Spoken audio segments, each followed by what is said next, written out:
Hi hello എല്ലാവർക്കും നമസ്കാരം. അപ്പം നമ്മളൊരു പുതിയ യൂട്യൂബ് ചാനൽ ഇവിടെ സ്റ്റാർട്ട് ചെയ്യുകയാണ്, സീറോ ടു ഇൻഫിനിറ്റി. അപ്പം ഈ പേര് പറയുന്നത് പോലെ തന്നെ നമ്മൾ സീറോയിൽ നിന്ന് അല്ലെങ്കിൽ നമ്മളെ ബേസ് മാത്തമാറ്റിക്സിൻ്റെ കോൺസെപ്റ്റിൽ നിന്ന് നമ്മൾ പടികളായി കയറി മാത്സിൻ്റെ നിങ്ങൾ ഈ 10ാം ക്ലാസ്സിലെ ത്രൂ ഔട്ട് എല്ലാ കോൺസെപ്റ്റിലേക്കും നമ്മൾ നല്ല രീതിയിൽ എത്തിപ്പെടുകയും നല്ല മാർക്ക് കിട്ടുന്ന രീതിയിൽ നമുക്ക് എല്ലാ കോൺസെപ്റ്റിലൂടെ പോകാൻ പറ്റുകയും ചെയ്യുമെന്ന പ്രതീക്ഷയോടെ നമ്മളിവിടെ തുടങ്ങുകയാണ്. അപ്പം നിങ്ങൾക്കറിയാം, നിങ്ങളെ 10ൻ്റെ ഫസ്റ്റ് വോളിയമാണ് ഇവിടെ ഞാൻ സ്ക്രീനിൽ ഷെയർ ചെയ്തിരിക്കുന്നത്, പാർട്ട് 1 അല്ലേ. അപ്പം 10ാം ക്ലാസ്സിൻ്റെ ടെക്സ്റ്റ് എല്ലാവരുടെ കയ്യിലും കിട്ടിയിട്ടുണ്ടാവുമെന്ന് പ്രതീക്ഷിക്കുന്നു. നമുക്ക് ഫസ്റ്റ് പാർട്ടിൽ 7 ചാപ്റ്റേഴ്സാണ് വരുന്നത്. 7 ചാപ്റ്റേഴ്സിൽ ഫസ്റ്റ് ചാപ്റ്റർ അരിത്തമെറ്റിക് സീക്വൻസ് എന്ന് പറഞ്ഞ ചാപ്റ്ററാണ്. അരിത്തമെറ്റിക് സീക്വൻസ്, നമ്മൾ സീക്വൻസ് എന്നുള്ള പേരൊക്കെ ഓൾറെഡി കേട്ടിട്ടുണ്ട് അല്ലേ. അരിത്തമെറ്റിക് സീക്വൻസിന് മലയാളത്തിൽ നമ്മൾ മലയാളം ടെക്സ്റ്റിൽ, മലയാളം മീഡിയത്തിൻ്റെ ടെക്സ്റ്റിൽ നിങ്ങൾക്ക് കാണാൻ കഴിയും. ഫസ്റ്റ് ചാപ്റ്റർ എന്ന് പറയുന്നത് സമാന്തര ശ്രേണിയാണ്. ഓക്കെ, സമാന്തര ശ്രേണി. അപ്പോൾ ഫസ്റ്റ് ചാപ്റ്റർ സമാന്തര ശ്രേണി, പിന്നെ സർക്കിൾസ് ആൻഡ് ആംഗിൾസ് വരുന്നുണ്ട്, വൃത്തങ്ങളും കോണുകളും, അങ്ങനെ തുടരെ കുറേ ചാപ്റ്റേഴ്സ് ഉണ്ട്. നിങ്ങൾ ശരിക്കും പറഞ്ഞാൽ നമ്മൾ 9ാം ക്ലാസ്സിൽ നമ്മൾ കുറേ കോൺസെപ്റ്റ് പഠിച്ചു അല്ലേ മാത്സിൽ. 9ൽ നമ്മൾ പഠിച്ചതിനേക്കാൾ ഒരു പടി കുറച്ചുകൂടി ഈസിയാണ് 10. നിങ്ങളെല്ലാവരും പറഞ്ഞു കേട്ടിട്ടുണ്ടാവും, നമ്മൾ ഒരുപാട് മാത്സിൻ്റെ കോൺസെപ്റ്റ് 9ൽ വരുന്നുണ്ട് അല്ലേ. ശരിക്കും പറഞ്ഞാൽ അത്ര കോൺസെപ്റ്റ് വരുന്നില്ല 10ൽ പഠിക്കാൻ വേണ്ടിയിട്ട്. അപ്പം നല്ല വൃത്തിക്ക് നമ്മൾ തുടക്കം മുതലേ കറക്റ്റായിട്ട് പഠിച്ചു പോവുക, കറക്റ്റായിട്ട് ഫോളോ ചെയ്ത് കഴിഞ്ഞാൽ നിങ്ങൾക്ക് അവസാനം നിങ്ങളെ പബ്ലിക് എക്സാമിനേക്ക് നല്ല രീതിയിൽ ഗുണം ചെയ്യും. നല്ല മാർക്കിലേക്ക് തന്നെ നമുക്ക് എത്തിപ്പെടാൻ സാധിക്കും.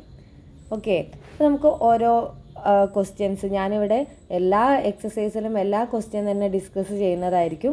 അപ്പോൾ കറക്റ്റായിട്ട് ഫോളോ ചെയ്യുക, നല്ല രീതിയിൽ പഠിക്കാൻ എല്ലാവർക്കും സാധിക്കട്ടെ. അപ്പോൾ നമ്മുടെ ഫസ്റ്റ് ചാപ്റ്റർ അരിത്തമെറ്റിക് സീക്വൻസ് അല്ലേ, അഥവാ സമാന്തര ശ്രേണി.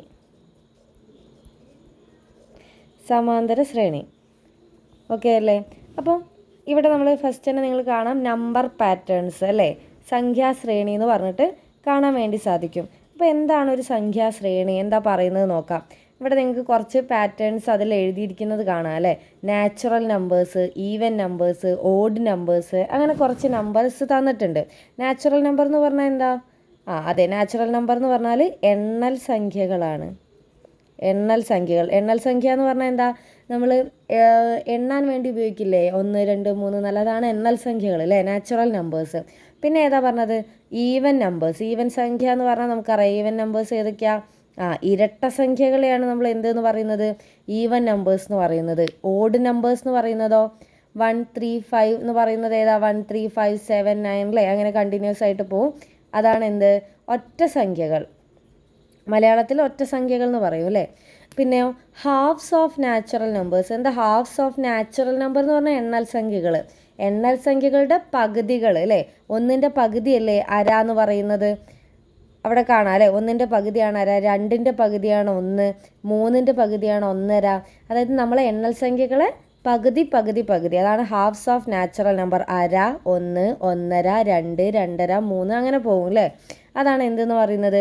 ഹാഫ്സ് ഓഫ് നാച്ചുറൽ നമ്പർ, അല്ലെങ്കിൽ എണ്ണൽ സംഖ്യകളുടെ എന്താണെന്നാ പറയുന്നത്? പകുതി, വേറെ ഒന്നുമില്ല, എണ്ണൽ സംഖ്യകളുടെ പകുതിയാണ് ഉദ്ദേശിച്ചിരിക്കുന്നത്. പിന്നെ സ്ക്വയേഴ്സ് ഓഫ് നാച്ചുറൽ നമ്പർ എന്ന് പറഞ്ഞാൽ എന്താ? സ്ക്വയർ നമ്പേഴ്സ് അല്ലേ. 1ൻ്റെ സ്ക്വയർ ആണ്, 1ൻ്റെ വർഗ്ഗമാണ് എന്ത്? 1 എന്ന് പറയുന്നത്. 1 × 1 1 എന്ന് വരും. പിന്നെയോ 2ൻ്റെ വർഗ്ഗം എന്താ? അതെ, 2ൻ്റെ സ്ക്വയർ ആണ് 4 എന്ന് പറയുന്നത് അല്ലേ, 2 സ്ക്വയർ. അപ്പോൾ സ്ക്വയേഴ്സ് ഓഫ് നാച്ചുറൽ നമ്പർ എന്ന് പറഞ്ഞാൽ എന്താ? മലയാളത്തിൽ വർഗ്ഗം എന്ന് പറയും. വർഗ്ഗസംഖ്യകളെയാണ് സ്ക്വയേഴ്സ് ഓഫ് നാച്ചുറൽ നമ്പർ എന്ന് പറയുന്നത്. ക്ലിയർ അല്ലേ. അപ്പം നമ്മളിവിടെ കുറേ സംഖ്യകൾ അവർ പേര് കൊടുത്തിട്ട് എന്തൊക്കെയോ നമ്പേഴ്സ് എഴുതിയിട്ടുണ്ട്. ഇത്രയേ ഉള്ളൂ. അപ്പോൾ സംഖ്യാ പാറ്റേൺ അല്ലെങ്കിൽ സംഖ്യാശ്രേണി, നമ്പർ പാറ്റേൺസ് എന്നൊക്കെ പറഞ്ഞാൽ വെറുതെ റാൻഡമായിട്ടുള്ള നമ്പേഴ്സ് അല്ല. ഇപ്പം ഞാനിവിടെ 1 3 7, പിന്നെ ഒരു 15, പിന്നെ 100, പിന്നെ 150 അങ്ങനെയൊന്നല്ലല്ലോ പറഞ്ഞത് അല്ലേ. നമ്മൾ വെറുതെ നമ്പേഴ്സ് പറഞ്ഞതല്ല, എന്തെങ്കിലും ഒരു പ്രത്യേകത ഉണ്ടാവും ആ നമ്പറിന്. ഇപ്പോൾ നാച്ചുറൽ നമ്പർ 3 കഴിഞ്ഞാൽ അടുത്തത് 4 എല്ലാവർക്കും അറിയാം അല്ലേ. അതേപോലെ ഈവൻ സംഖ്യകൾ അല്ലേ, ഇരട്ട സംഖ്യകൾ 2 4 6 8 10 നമുക്ക് കണ്ടിന്യൂസ് എത്ര വേണമെങ്കിലും പറയാൻ പറ്റും, എല്ലാവർക്കും അറിയാം. അപ്പം എന്തെങ്കിലും ഒരു പ്രത്യേക റൂള് വേണം. വെറുതെ നമുക്ക് ഇഷ്ടമുള്ള നമ്പേഴ്സ് 5, 20, 40 അങ്ങനെ വെറുതെ പറഞ്ഞു പോകാൻ പറ്റില്ല. എന്തെങ്കിലും റൂൾസ് ഉള്ള ഒരു ഡെഫിനിറ്റ് റൂളുള്ള അല്ലെങ്കിൽ ഒരു പ്രത്യേക ഓർഡർ, ഒന്നാമത്തെ സംഖ്യ, രണ്ടാമത്തെ സംഖ്യ, മൂന്നാമത്തെ സംഖ്യ എന്ന് നമുക്ക് ഒരു ഓർഡറിൽ പറയാൻ പറ്റിയ നമ്പേഴ്സ് ഇങ്ങനെ 1, 2, 3 ഒന്നാമത്തത് രണ്ടാമത്തത് അങ്ങനെ ഒരു ഓർഡറിൽ എഴുതാൻ പറ്റിയ സംഖ്യകളെയാണ് നമ്മൾ എന്തെന്ന് പറയുന്നത്? നമ്പർ പാറ്റേൺസ് എന്ന് പറയാം, അഥവാ സംഖ്യാശ്രേണി എന്ന് പറയാം. അത്രയേ ഉള്ളൂ. എന്തെങ്കിലും ഒരു ഓർഡർ അവിടെ കണ്ടോ? ഡെഫിനിഷൻ പറയുന്നത് എ കളക്ഷൻ ഓഫ് നമ്പേഴ്സ്, അതായത് സംഖ്യകളുടെ ഒരു കൂട്ടമാണ്, which are ordered as first, second, third and so on like this. അതായത് ഒന്നാമത്തെ സംഖ്യ, രണ്ടാമത്തെ സംഖ്യ, മൂന്നാമത്തെ സംഖ്യ, നമുക്കൊരു പ്രത്യേക ഓർഡറിൽ പറയാൻ പറ്റും ഈ സംഖ്യകളെ. അക്കോർഡിംഗ് ടു സം റൂൾ എന്ന് വെച്ചാൽ എന്താ? എന്തെങ്കിലും ഒരു പ്രത്യേക റൂൾ, ഒരു നിയമം ഉണ്ടാവും. ഇപ്പോൾ ഒന്നാമത്തത്, രണ്ടാമത്തത്, മൂന്നാമത്തത് നമ്മൾ നാച്ചുറൽ നമ്പർ എന്താ പറയുന്നത്? ഒന്ന് കൂടി കൂടി പോവല്ലേ അവിടെ ചെയ്യുന്നത് അല്ലേ? ഇരട്ട സംഖ്യകൾ എന്ന് പറയുന്നത് എന്താ? 2 കൂടി കൂടി പോവാണ് ചെയ്യുന്നത് അല്ലേ? പിന്നെ നമ്മൾ സംഖ്യകളെ പകുതിയാക്കി, 1ൻ്റെ പകുതി അര, 2ൻ്റെ പകുതി 1. അപ്പോൾ അവിടെയും ഒരു പ്രത്യേകത സംഭവിക്കുന്നുണ്ട്, പകുതി പകുതി ആവുന്നു അല്ലേ? അപ്പോൾ എന്തെങ്കിലും ഒരു പ്രത്യേക നിയമം അനുസരിച്ച് സംഖ്യകളെ നമ്മളിങ്ങനെ കോമട്ട് ഒരു ഒന്നാമത്തെ സംഖ്യ, രണ്ടാമത്തെ, അങ്ങനെ നമുക്ക് പ്രത്യേക രീതിയിൽ എഴുതാൻ പറ്റുന്ന, ഒരു പാറ്റേണിൽ എഴുതാൻ പറ്റുന്ന എല്ലാ സംഖ്യകളുടെ കൂട്ടത്തെയും, കളക്ഷൻ ഓഫ് നമ്പേഴ്സിനെയും നമുക്ക് എന്ത് പറയാൻ സാധിക്കും? നമ്പർ പാറ്റേൺസ് അഥവാ സംഖ്യാശ്രേണി എന്ന് പറയാൻ പറ്റും. അത്രയേ ഉള്ളൂ. എന്തെങ്കിലും ഒരു റൂൾ ഉണ്ടാവണം എന്നുള്ള നിർബന്ധം അവിടെ ഉള്ളൂ. സംഭവം ക്ലിയർ ആയോ? ഇനി നിങ്ങൾക്ക് അങ്ങനെ സംഖ്യാശ്രേണികൾ അവർ കുറച്ചുകൂടി എക്സാമ്പിൾസ് ഇവിടെ തന്നതാണ്. നമ്മൾ കഴിഞ്ഞ ക്ലാസ്സുകൾ, അതായത് നിങ്ങൾ 8th-ലും 9th-ലും ഒക്കെ പഠിച്ചിട്ടുള്ള കുറച്ച് കോൺസെപ്റ്റിലുള്ള സംഖ്യാശ്രേണികൾ, നമ്പർ പാറ്റേൺസ് ആണ് ഇവിടെ ഡിസ്കസ് ചെയ്തത്. ഇത് നോക്ക്, ഇവിടെ നിങ്ങൾ ഈ 180, 360, 540 ഇതെവിടെയെങ്കിലും കണ്ടുപരിചയമുണ്ടോ? അതെ, നമുക്കറിയാം, ഇവിടെ തന്നെ എഴുതിയിട്ടുണ്ട്. നമുക്ക് we order polygons according to number of sides as triangles, quadrilateral, pentagon and so on. എന്ന് വെച്ചാൽ എന്താ? ട്രയാങ്കിൾ എന്ന് പറഞ്ഞാൽ ത്രികോണം അല്ലേ? ക്വാഡ്രിലാറ്ററൽ എന്ന് പറഞ്ഞാലോ ചതുർഭുജം. പിന്നെ എന്താണ്? പഞ്ചഭുജം. നിങ്ങൾക്ക് ഓർമ്മയില്ലേ? 3 വശങ്ങൾ, 4 വശങ്ങൾ, 5 വശങ്ങളൊക്കെ ഉള്ളതിന് നമ്മൾ ബഹുഭുജങ്ങൾ, പോളിഗൺസ് എന്ന് പറഞ്ഞിട്ട് 8ാം ക്ലാസ്സിൽ വലിയൊരു ചാപ്റ്റർ നമ്മൾ അതിനു വേണ്ടി തന്നെ പഠിക്കുന്നുണ്ട് അല്ലേ? പോളിഗൺസ് എന്ന് പറഞ്ഞിട്ട് അതിൽ നമ്മൾ ക്ലിയർ ആയിട്ട് പഠിക്കുന്നുണ്ട്. അവിടെ നിങ്ങൾ കണ്ടിട്ടുണ്ട് ത്രികോണത്തിൻ്റെ അഥവാ ട്രയാങ്കിളിൻ്റെ 3 ആംഗിൾസിൻ്റെയും കൂടെ സമ്മാണ് എന്തെന്ന് പറയുന്നത്? 180 എന്ന് പറയുന്നത്. എല്ലാ ആംഗിൾസും ആഡ് ചെയ്ത് കഴിഞ്ഞാൽ അവിടെ എത്രയായിരുന്നു കിട്ടുക അല്ലേ? ട്രയാങ്കിൾ ആണെങ്കിൽ ഈ 3 ആംഗിൾസും ആഡ് ചെയ്താൽ 180 ഡിഗ്രി കിട്ടുമായിരുന്നു. ക്വാഡ്രിലാറ്ററൽ എന്ന് പറഞ്ഞാൽ എത്രയാണ്? 4 സൈഡ് അല്ലേ? എങ്ങനെ വരച്ചാലും മതി, 4 സൈഡ്സ്. ഈ 4 ആംഗിൾസ്, ഈ 4 കോണുകളും കൂടെ ആഡ് ചെയ്താൽ എത്രയായിരുന്നു? 360 പിന്നെയോ 5 സൈഡുള്ള പെൻറ്റഗൺ അഥവാ പഞ്ചഭുജം, ഇതിൻ്റെ എല്ലാ കോണുകളും ആംഗിൾസും ആഡ് ചെയ്താൽ എത്രയായിരുന്നു? 540 ആയിരുന്നു. അങ്ങനെ നമുക്ക് കണ്ടിന്യൂസ് ആയിട്ട് എഴുതി പോവാം അല്ലേ? 6 വശം ഉണ്ടായിരുന്ന നിങ്ങൾക്ക് ഓർമ്മ ഉണ്ടോ? 180 കൂടി കൂടി പോവുകയാണ് ചെയ്യുന്നത്. 6 വശമുള്ളത് 720 എന്ന് കിട്ടും അല്ലേ? നിങ്ങൾക്ക് അറിയാം, നമ്മളൊരു ഇക്വേഷനൊക്കെ പഠിച്ചിട്ടുണ്ട്, n-2 × 180 എന്ന് പറഞ്ഞിട്ട് ആംഗിൾസ് കാണാൻ വേണ്ടിയിട്ട്. അപ്പോൾ അത് ഉപയോഗിച്ചിട്ടാണ് ഇവിടെ 180, 360, 540 എന്ന് പറയുന്നത് നമ്മളെ ബഹുഭുജങ്ങളെ, പോളിഗൺസിൻ്റെ ഇന്നർ ആംഗിൾസിൻ്റെ സം അഥവാ അകക്കോണുകളുടെ തുകയാണ് അവിടെ കോമട്ട് എഴുതിപ്പോയത്.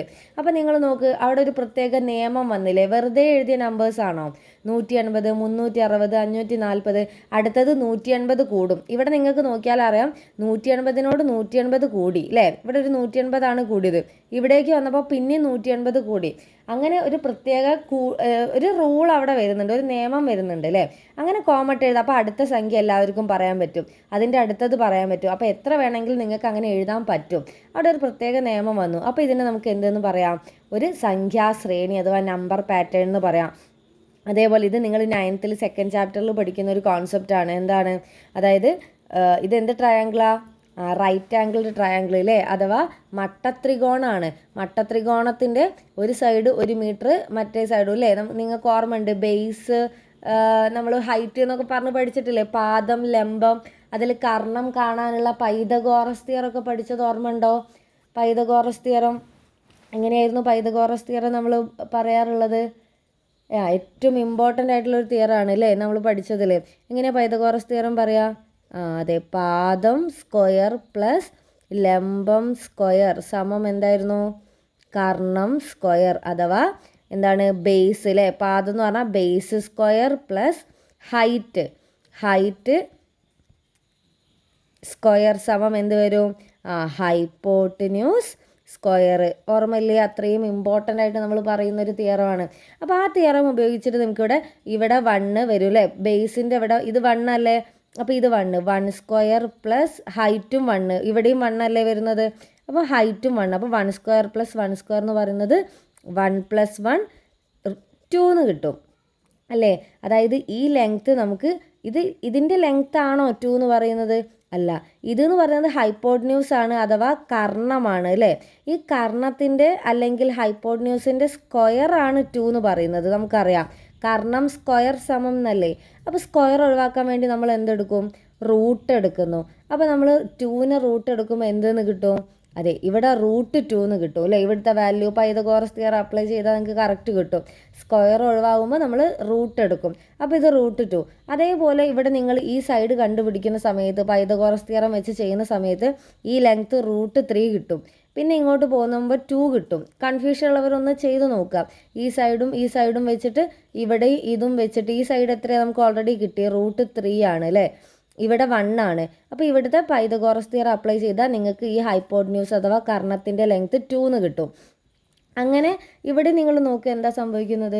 1 മീറ്റർ ബേസും 1 മീറ്റർ ഹൈറ്റും പാദവും ലംബവും 1 മീറ്ററുള്ള മട്ട ത്രികോണങ്ങൾ അഥവാ റൈറ്റ് ആംഗിൾ ട്രയാങ്കിൾ ഇവിടെ ആഡ് ചെയ്ത് പോകുന്നതല്ലേ? ഇവിടെ നോക്ക്, ഒന്നാമത്തതിൽ ഒരു റൈറ്റ് ആംഗിൾ ട്രയാങ്കിൾ ഉണ്ടായിരുന്നുള്ളൂ. രണ്ടാമത്തതിൽ എത്തിയപ്പോൾ ഇതേപോലത്തെ ഒന്നുകൂടെ നമ്മൾ ചേർത്ത് വെച്ചു അല്ലേ? മൂന്നാമത്തതിലോ 3 വന്നു. ക്ലിയർ ആയില്ലേ? അടുത്തതിൽ 4 വന്നു. അപ്പോൾ അങ്ങനെ ആഡ് ചെയ്ത് പോവുക. അതിൻ്റെ ഹൈപ്പോട്ന്യൂസിൻ്റെ സൈഡുകളെ ലെങ്ത്താണ് ഇവിടെ എഴുതിയിട്ടുള്ളത്. എന്ത്? √2 √3 നമ്മളെ 9th കറക്റ്റായിട്ട് നിങ്ങൾ പഠിക്കുന്ന ഒരു കോൺസെപ്റ്റാണ്. മനസ്സിലായില്ല? അപ്പോൾ ഇവിടെയും നിങ്ങൾ നോക്ക്, ഒരു പ്രത്യേക നിയമം ഫോളോ ചെയ്യുന്നത് കണ്ടോ? എന്താ സംഭവിക്കുന്നത്? നമ്മൾ ഓരോ മട്ടത്രികോണം അല്ലെങ്കിൽ റൈറ്റ് ആംഗിൾ ട്രയാങ്കിൾ ആഡ് ചെയ്ത് വരുമ്പോൾ അതിൻ്റെ ഹൈപ്പോട്ന്യൂസിൻ്റെ ലെങ്ത്താണ് കോമട്ട് എഴുതിയത്, കർണത്തിൻ്റെ നീളങ്ങൾ. അപ്പം അവിടെ ഒരു നിയമം വന്നില്ലേ? അപ്പോൾ ഇതിനെ നമുക്ക് എന്തെന്ന് വിളിക്കാൻ പറ്റും? അതെ, നമ്പർ പാറ്റേൺസ് എന്ന് വിളിക്കാൻ പറ്റും. സംഭവം ക്ലിയർ ആയില്ലേ? നമ്പർ പാറ്റേൺസ് എന്ന് വിളിച്ചുകൂടെ? പ്രശ്നമൊന്നുമില്ലല്ലോ. ഇനി നിങ്ങൾ നോക്ക്, അടുത്തതിൽ ഇവിടെ നോക്ക്, ഇവിടെ വായിച്ചു നോക്ക്. The same sequence can be expressed many ways. ഇത് തന്നെ നമുക്ക് പല രീതിയിൽ പറയാം. ഇനി നിങ്ങൾ നോക്ക്, for example the sequence of natural numbers ending in 1. അതായത് നമുക്ക് ഒരേ സീക്വൻസ് തന്നെ, ഒരു സീക്വൻസ്, ഇതിപ്പോൾ നമ്മളൊരു സീക്വൻസ് പറഞ്ഞു അല്ലേ? അതേപോലെ നമുക്ക് വേറൊരു സീക്വൻസ് ആണ് ഇവിടെ പറയാൻ പോകുന്നത്. ഇതിൻ്റെ പ്രത്യേകത എന്താ? ഈ ശ്രേണിയുടെ പ്രത്യേകത എന്താ? നിങ്ങൾ നോക്കിയാൽ മനസ്സിലാവും. ഇത് 1 അല്ലേ? ഇത് 11, 21, 31. ഓട്ടോമാറ്റിക് എല്ലാവർക്കും പറഞ്ഞൂടെ അടുത്തത് എത്രയായിരിക്കും? 41, 41 ആയിരിക്കും. അടുത്തത് 51 ആയിരിക്കും. കാരണം എന്താ? ഇവിടെ നമ്മൾ പറയുന്നത് എൻഡിങ് ഇൻ 1. 1ൽ അവസാനിക്കുന്ന സംഖ്യകളാണ്. ഒന്നാമത്തത് 1 അല്ലേ? പിന്നെ 11 അല്ലേ 1ൽ അവസാനിക്കുന്ന സംഖ്യ? പിന്നെ 21 അല്ലേ? പിന്നെ 31, അങ്ങനെ 41, 51. അതായത് 1ൽ അവസാനിക്കുന്ന സംഖ്യകൾ എന്ന് നമുക്ക് ഇതിനെ പറയാം. അതൊരു നിയമമല്ലേ? 1ൽ അവസാനിക്കുന്ന സംഖ്യ എന്ന് പറയുമ്പോൾ അതൊരു റൂളല്ലേ? അപ്പം ഇതെന്തായിട്ട് മാറി? ഒരു റൂളുള്ള സംഖ്യകളെ നമ്മൾ കോമട്ട് എഴുതിയാൽ അതിനെയല്ലേ നമ്മളിവിടെ നമ്പർ പാറ്റേൺസ് അഥവാ സംഖ്യാശ്രേണി എന്ന് പറഞ്ഞിട്ടുണ്ടായിരുന്നത്. അപ്പോൾ ഇതെന്തിന് എക്സാമ്പിളാണ്? ഒരു സംഖ്യ ശ്രേണിയുടെ എക്സാമ്പിളാണ്. ക്ലിയർ ആണല്ലോ? ഓക്കെ, അപ്പോൾ ഈ സംഖ്യാ പാറ്റേണിനെ തന്നെ അവരെന്താ പറയുന്നത്? നമുക്ക് 2 രീതിയിൽ അല്ലെങ്കിൽ 1ൽ കൂടുതൽ രീതിയിൽ ഒരു സംഖ്യാ ശ്രേണിയെ നമുക്ക് പറയാൻ വേണ്ടി പറ്റും. ഇവിടെ നമ്മൾ പറഞ്ഞു, എന്താണ് പറഞ്ഞത്? 1ൽ അവസാനിക്കുന്ന സംഖ്യകൾ അല്ലേ? 1, 11, 21, 31. ഇതേ ശ്രേണിയെ തന്നെ വേറൊരു നിയമം പറയട്ടെ ഞാൻ. ഇവിടെ നോക്ക്, it can also be described as the sequence of natural numbers which leave remainder 1 on division by 10. എന്ന് പറഞ്ഞാൽ എന്താ ഉദ്ദേശിക്കുന്നത്? അതായത് ഈ സംഖ്യകളെ നമ്മൾ ഡിവിഷൻ ബൈ 10 എന്ന് പറയുന്നത് എന്താ? നമ്മൾ ഈ സംഖ്യകളെ 10 കൊണ്ട് ഡിവൈഡ് ചെയ്യുക, 10 കൊണ്ട് ഹരിക്കുക. അപ്പം നമുക്ക് എത്ര റിമൈൻഡർ എന്ന് പറഞ്ഞാൽ എന്താ? ശിഷ്ടം അല്ലേ? ശിഷ്ടം 1 കിട്ടുന്ന സംഖ്യകൾ ശരിയാണോ നോക്കാം. 1 എന്ന് പറഞ്ഞ സംഖ്യേനെ നമുക്ക് 10 കൊണ്ട് ഹരിക്കാൻ പറ്റുമോ? 1ൽ 10 പോവോ? 1 ചെറിയ സംഖ്യയല്ലേ? അപ്പോൾ ആ 1 തന്നെ അവിടെ എന്താണെന്ന് പറയാം? അവിടെ ശിഷ്ടമാണെന്ന് പറയാം അല്ലേ? അപ്പോൾ നിങ്ങൾ നോക്ക്, 1നെ 10 കൊണ്ട് ഹരിച്ചാൽ ഡിവൈഡ് ചെയ്ത് കഴിഞ്ഞാൽ അവിടുത്തെ റിമൈൻഡർ എത്രയാണ്? 1 തന്നെ വന്നത് കണ്ടില്ലേ? ക്ലിയർ ആയോ? ഇവിടെ നോക്ക്, 11 എന്നുള്ള സംഖ്യ ഞാൻ കാണിച്ചു തരാം. നമുക്കറിയാം 11നെ നമ്മൾ എത്ര കൊണ്ടാണ് ഡിവൈഡ് ചെയ്യുന്നത്? ഹരിക്കാൻ പോകുന്നത് 10നെ കൊണ്ട് അല്ലേ? ഡിവിഷൻ ബൈ 10 അല്ലേ? 10നെ കൊണ്ട് ഹരിക്കുമ്പോൾ നിങ്ങൾക്കറിയാം 11ൽ എത്ര 10 ഉണ്ട്? അതെ, ഒരു 10 ഉള്ളൂ അല്ലേ. 1 10 വരും. എന്നിട്ട് 11 10 സബ്ട്രാക്ട് ചെയ്യുമ്പോൾ മൈനസ് ചെയ്യുമ്പോൾ എത്ര വരും? സാധാ ഡിവിഷനാണ്, 1 എന്ന് വരും അല്ലേ. നമ്മുടെ റിമൈൻഡർ നോക്ക്, 1 എന്ന് വന്ന് കണ്ടോ? 11 10 കുറച്ച് 1 അല്ലേ. അപ്പോൾ നോക്ക്, 11നെ 10 കൊണ്ട് ഡിവൈഡ് ചെയ്തപ്പോൾ റിമൈൻഡർ 1 എന്ന് കിട്ടി. 1നെ 10 കൊണ്ട് ഡിവൈഡ് ചെയ്തപ്പോഴും റിമൈൻഡർ 1 ആയിരുന്നു. ഇനി അടുത്തത് 21 അല്ലേ. 21നെ 10 കൊണ്ട് ഡിവൈഡ് ചെയ്ത് നോക്ക്. 21ൽ എത്ര 10 ഉണ്ട്? 2 10 എത്ര വരും? 20 വരും അല്ലേ. 2 10 20. 21ന്ന് 20 കുറേ പോയാൽ എത്രയാണ് വരിക? സബ്ട്രാക്ട് ചെയ്താൽ കുറച്ച് കഴിഞ്ഞാൽ 1 എന്നല്ലേ വരിക. കറക്റ്റ് അല്ലേ. 31നെ 10 കൊണ്ട് ഹരിച്ച് നോക്കുക. 31ൽ എത്ര 10 ഉണ്ട്? 3 10 30. പിന്നെ ശിഷ്ടം 1 അല്ലേ വരുന്നത്. ക്ലിയർ ആയില്ലേ? അപ്പോൾ ഈ എഴുതിയ നമ്പേഴ്സിൻ്റെ പ്രത്യേകത എന്താ? 1ൽ അവസാനിക്കുന്ന സംഖ്യകൾ എന്ന് പറയുന്ന ഒരു നിയമം നമുക്ക് പറയാം. അതേപോലെ തന്നെ നമുക്ക് ഒരു നിയമം കൂടി പറയാം. എന്താ നമ്മളിപ്പോൾ പറഞ്ഞ റോള്? എന്താണ്? 10 കൊണ്ട് ഹരിക്കുമ്പോൾ, 10 കൊണ്ട് ഡിവൈഡ് ചെയ്യുമ്പോൾ ശിഷ്ടം 1 വരുന്നത്, അഥവാ റിമൈൻഡർ 1 വരുന്ന നമ്പേഴ്സാണ് ഇതെന്ന് നമുക്ക് പറയാം. ക്ലിയർ അല്ലേ? അപ്പോൾ അടുത്തത് 41. 41ന് ഇതേ റൂളില്ലേ. 41നെ നമ്മൾ 10 കൊണ്ട് ഡിവൈഡ് ചെയ്ത് നോക്ക്. 41നെ 10 കൊണ്ട് ഡിവൈഡ് ചെയ്ത് എത്രയാ? 4 10 40 അല്ലേ. ഡിവിഷൻ നമ്മൾ സബ്ട്രാക്ട് ചെയ്യുമ്പോൾ എത്ര റിമൈൻഡർ വന്നു? 1 അല്ലേ. അപ്പോൾ സെയിം റൂൾ വന്നത് കണ്ടോ? അപ്പോൾ നമ്മൾ പറഞ്ഞ സംഖ്യാശ്രേണി എന്ന് പറഞ്ഞതിൻ്റെ ഡെഫിനിഷൻ എല്ലാവർക്കും മനസ്സിലായല്ലോ. എന്തെങ്കിലും ഒരു നിയമം അനുസരിക്കണം. വെറുതെ സംഖ്യകൾ നമ്മൾ അവിടുന്ന് ഇവിടുന്ന് എഴുതാൻ പറ്റില്ല. എന്തെങ്കിലും ഒരു പ്രത്യേക നിയമം അനുസരിച്ച് നമ്മൾ സംഖ്യകളെ ഒന്നാമത്തെ സംഖ്യ രണ്ടാമത്തെ സംഖ്യ എന്ന് പറഞ്ഞ് കോമ ഇട്ടിട്ട് എഴുതുന്ന നമ്പേഴ്സിൻ്റെ കളക്ഷന് അല്ലെങ്കിൽ സംഖ്യകളുടെ കൂട്ടത്തെയാണ് നമ്മൾ എന്തെന്ന് പറയുന്നത്? ഒരു നമ്പർ പാറ്റേൺ അഥവാ സംഖ്യാശ്രേണി എന്ന് പറയുന്നത്. സിമ്പിളായിട്ടുള്ളൊരു കോൺസെപ്റ്റ് അല്ലേ, കൂടുതൽ ചിന്തിക്കാനൊന്നുമില്ലല്ലോ. ഇതൊന്നും കണ്ട് നിങ്ങൾ ഈ എക്സാമ്പിളൊക്കെ കണ്ട് എന്താണെന്നൊന്നും വിചാരിക്കേണ്ട. ഇതൊന്നും ബൈഹാർട്ട് പഠിക്കാനല്ല. ഇത് നിങ്ങൾ 8th പഠിച്ച കോൺസെപ്റ്റാണ്, ഇത് 9th പഠിച്ച കോൺസെപ്റ്റാണ്. അപ്പോൾ അതൊക്കെ ഒന്നുകൂടി ഓർത്തെടുക്കാനും അതൊരു സംഖ്യാശ്രേണി ആയിരുന്നു എന്ന് കാണിക്കാൻ വേണ്ടിയിട്ടുള്ള എക്സാമ്പിൾ ടെക്സ്റ്റിൽ കൊടുത്തു എന്നേ ഉള്ളൂ. ക്ലിയർ ആയില്ലേ? അപ്പോൾ അത്രയേ ഉള്ളൂ. സിമ്പിളായിട്ടുള്ള ചാപ്റ്ററാണ്. ഇനി നമുക്ക് അടുത്തത് എന്ത് പറയാനുണ്ട്? സിമ്പിളായിട്ട് കുറച്ച് എക്സസൈസ് വരുന്നുണ്ട്. ഒരു 5 ക്വസ്റ്റ്യൻ വരുന്നുണ്ട്. അത് നമുക്ക് എന്ത് ചെയ്യാം? അടുത്ത ക്ലാസ്സിൽ ഡിസ്കസ് ചെയ്യാം. അപ്പോൾ എല്ലാവർക്കും ക്ലാസ് ഇഷ്ടപ്പെട്ടു എന്ന് കരുതുന്നു.